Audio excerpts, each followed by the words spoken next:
ከቬንዙዌላ ጠረፍ በ400 ኪሎ ሜትር ላይ የዓለማችን ግዙፉ የአሜሪካ የጦር መርከብ በሌሎች በርካታ አነስተኛ ተዋጊ መርከቦች ታጅቦ አላፊ አግዳሚውን እየቃኘ ነው። 15000 የአሜሪካ ሰራዊት ፖርቶሪኮ ሰፍሯል።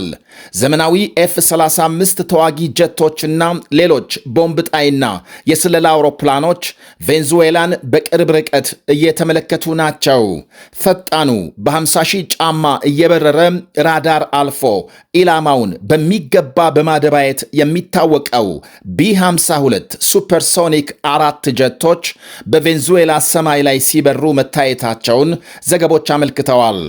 አሜሪካም በካሪቢያን ባህር ጦሯን አከማችታ ቬንዙዌላን ለመምታት በተጠንቀቅ ስትቆም የቅኝ አገዛዝ ወይም የባርነት ሰላም አንፈልግም የሚሉት የቬንዙዌላ ፕሬዝዳንት ኒኮላስ ማዱሮ ከሀገር እንዲወጡ ከትራምፕ ጋር በስልክ ተደራድረው እንደነበር ተነግሯል።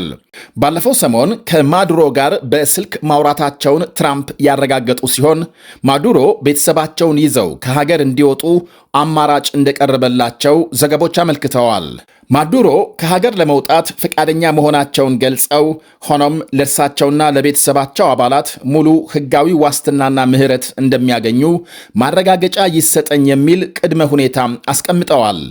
አሜሪካም ጥላባቸው የነበሩ ሁሉም ማዕቀቦችና በዓለም አቀፍ ወንጀል ችሎት የተመሰረተባቸውን ክሶች እንዲነሱላቸው እንዲሁም 100 በሚደርሱ የቬንዙዌላ መንግስት ባለስልጣናት ላይ የተጣሉ ማዕቀቦችም እንዲነሱ ጠይቀዋል። ማዱሮ በርካቶቹ ባለስልጣናት በአሜሪካም የሰብአዊ መብት ጥሰቶች፣ በአደንዛዥ ዕፅ ዝውውርና በሙስና ተወንጅለው ማዕቀብ የተጣለባቸው እንደሆኑ ይነገራል።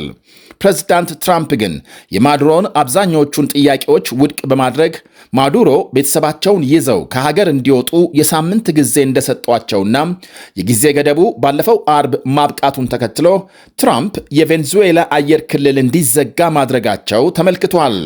የአየር ክልል መዘጋቱ ከተሰማ በኋላ ማዱሮ ሕዝባቸውን በማስተባበር በአደባባይ ድጋፍ ለማሰባሰብ ሞክረዋል። ሀገራቸው በሉዓላዊነት በእኩልነትና በነጻነት ላይ የተመሰረተ ሰላም ትፈልጋለች ያሉት ፕሬዝዳንቱ ቀጠሉና የባርነት የቅኝ አገዛዝ ሰላም አንሻም ሲሉ ፎክረዋል። የትራምፕ አስተዳደር እንደ አውሮፓውያኖቹ አቆጣጠር በ2013 ስልጣን የጨበጡትን ኒኮላስ ማዱሮን እንደ ህጋዊ መሪ ዕውቅና ሰጥተዋቸው አያውቅም። ማዱሮ በድጋሜ አሸነፍኩ ያሉበትን ያለፈውን ዓመት ምርጫም አሜሪካናም ሌሎች የምዕራብ መንግስታት ውድቅ ማድረጋቸው ይታወሳል።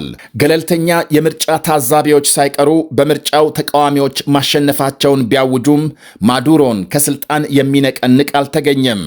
አሁን አሜሪካም የቬንዙዌላን አየር ክልል መዝጋቷን ተከትሎ በቬንዙዌላና በጎረቤት ኮሎምቢያ መካከል የተዘረጋ ዓለም አቀፍ ድልድይ ምናልባትም ማዱሮ ከሀገር ለመውጣት ካሰቡ ብቸኛ መንገዳቸው እንደሆነ ይሰማል።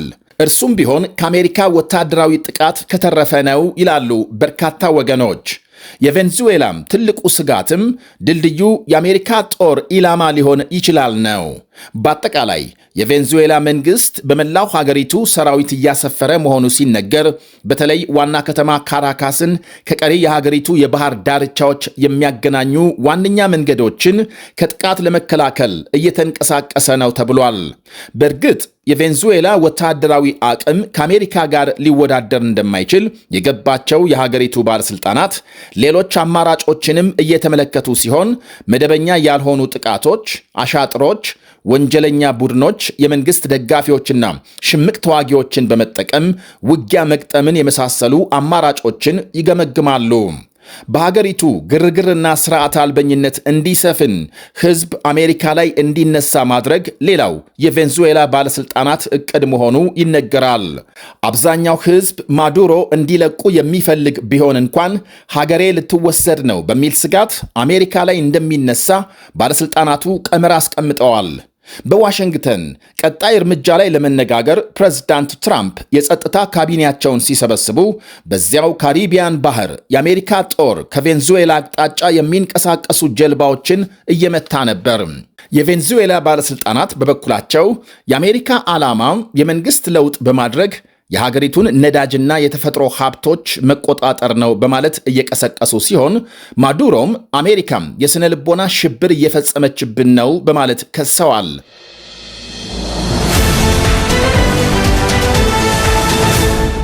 አውሮፓም ከሩሲያ ጋር ጦርነት ከፈለገ ልንገጥም ዝግጁ ነን አሉ ፕሬዝዳንት ቭላዲሚር ፑቲን።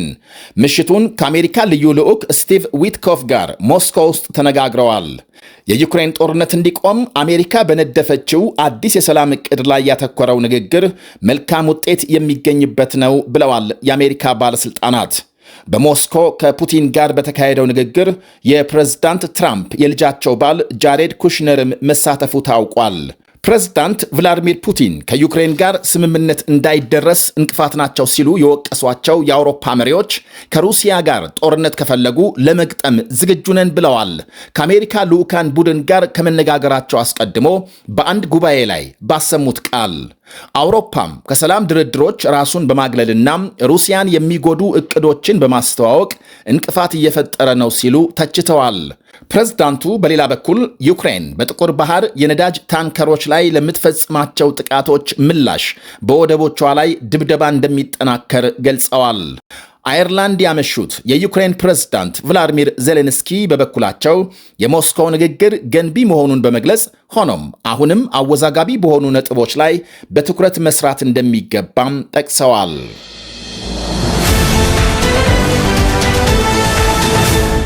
ሩሲያም በቀይ ባህር ዳርቻም የባህር ኃይል ጣቢያ ለመገንባት ባቀረበችው ጥያቄ ዙሪያም ከሱዳን መንግስት ጋር ንግግር ጀመረች። ሩሲያም በፖርት ሱዳን የባህር ኃይል ጣቢያ ለመገንባት ከተፈቀደላት በምላሹ ለሱዳን ኤስዩ 30 እና ኤስዩ 35 ተዋጊ ጀቶች እንደምትሰጥ ዘገቦች አመልክተዋል።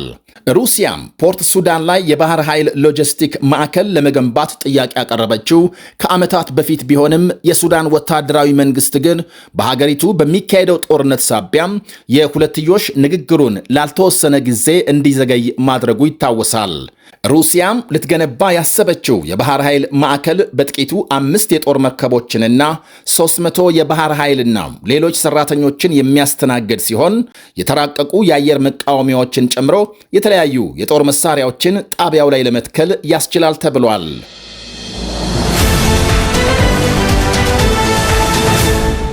ግብፅ ግድቡን በተመለከተ ከኢትዮጵያ ጋር ተጨማሪ ውይይት አላደርግም ማለቷ ተሰማም። የእስካሁኑ ውይይት ውጤት ባለማምጣቱ ወደ ቀጣይ እርምጃም እሸጋገራለሁ ብላለች ግብፅ ለቢቢሲ በሰጠችው ቃል። ላለፉት 13 ዓመታት የተካሄዱ ውይይቶች አንዳችም መፍትሄ አላመጡም ብለዋል የግብፅ ውጭ ጉዳይ ሚኒስትር። የህዳሴ ግድቡ ከተመረቀ በኋላም በኢትዮጵያና በግብፅ መካከል ያለው ግንኙነት የበለጠ መሻከሩን ጠቅሰዋል። ሀገራቸው በዓለም አቀፍ ሕግ መሠረት የውሃ ደህንነቷን እንደምታስከብር አክለዋል። ከዚህ ቀደም ከኢትዮጵያ ጋር የተካሄዱ ውይይቶች ምንም ውጤት ባለማስገኘታቸው በቀጣይም ንግግር ማካሄድ አስፈላጊ አይደለም ብለዋል ውጭ ጉዳይ ሚኒስትሩ።